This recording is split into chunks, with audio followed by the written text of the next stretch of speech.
Bonjour, et voici la vidéo qui explique la deuxième option pour votre période d'aujourd'hui. Je vais vous assigner un projet de recherche. Donc, une partie de votre période, vous pouvez travailler sur les notes et l'autre partie, vous pouvez commencer votre recherche.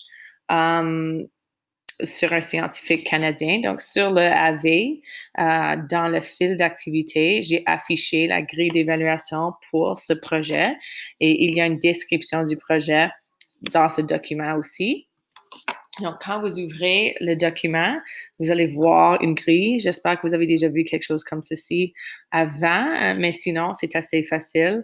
Les exigences de l'évaluation. Donc, ça, c'est tout ce que vous avez besoin d'avoir dans votre présentation, dans votre projet, afin que je l'accepte. S'il manque une de ces choses ici, je ne l'évaluerai pas. Les critères d'évaluation, c'est comment vous allez avoir vos notes, niveau 1 à 4.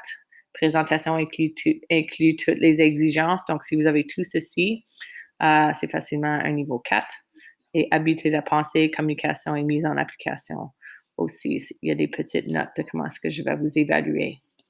Les rétroactions, donc je donne toujours la chance à mes élèves de remettre leur travail et je vais l'évaluer. Je ne vais pas te donner une note, mais je vais te donner des conseils en comment t'améliorer et je vais te redonner ton travail pour que tu puisses avoir la chance de le retravailler et ensuite le remettre pour une note finale. Donc, je vous guide de cette façon-là et je vous aide à vous améliorer de cette façon-là.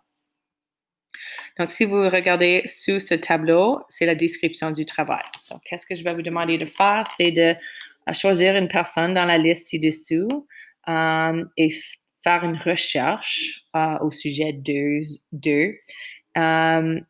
Ensuite, trouver ou choisir un moyen de présenter vos informations.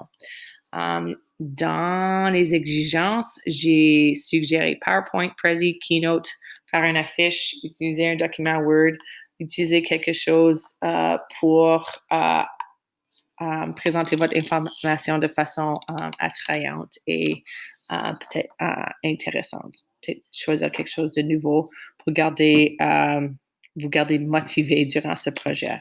Je crois que je me souviens l'année passée, quelqu'un utilisait something graph. Si je pense du nom, je vais l'ajouter sur cette liste. Pictograph, oui, je pense que c'est ça.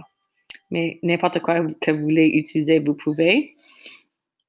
Je vous suggère de prendre le temps de vous renseigner un peu sur chaque scientifique. C'est peut-être du monde que vous avez jamais entendu. Donc, regardez, faire un petit Google search de chacun de ces personnes ici. Et ensuite, limitez votre choix à 2 ou 3 personnes. So, pick your favorites. And then, je vous suggère de voir s'il y a des informations disponibles en ligne. Donc, s'il n'y a pas assez d'informations au sujet de Frederick Banting, you really like that guy, but l'information n'est pas retrouvable, peut-être le mettre de côté et choisir quelqu'un d'autre pour ce projet. Faire certain que vous pouvez trouver l'information en ligne pour eux.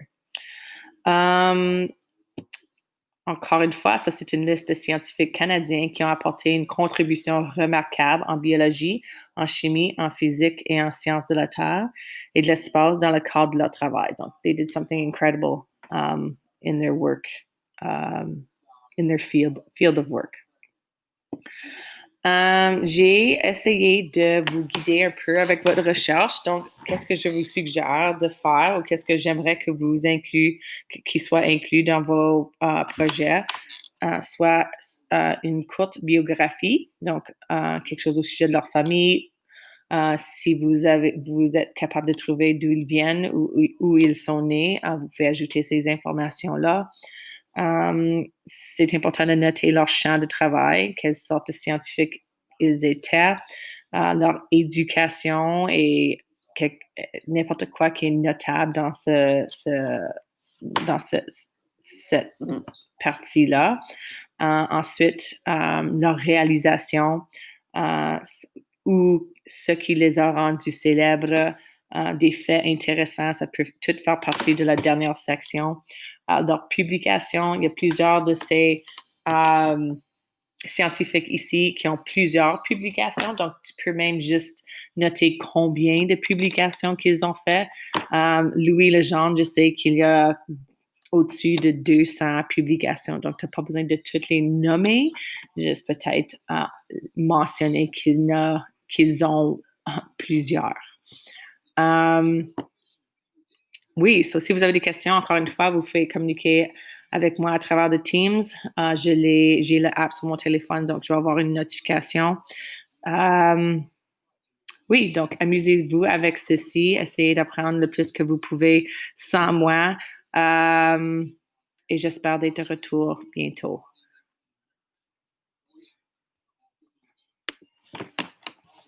Bye!